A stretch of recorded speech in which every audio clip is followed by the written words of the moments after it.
para sa Christmas party, makikinig po kayo sa akin. Yung kaya po na pinuntahan natin last time, babalik tayo doon. Tapos iiwanan na natin kayo doon. Ayun, so makikita po ulit yung mga batang pinuntahan nyo doon Christmas party, nung last time na nagpunta tayo doon.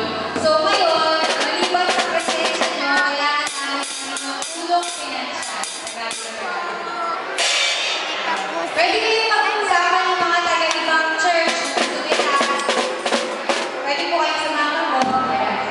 Tapos, pwede kayong magsama ng mga yung people ba para malaman nila na tayo ay mga outreach or para sila rin may involved na rin sa ministry.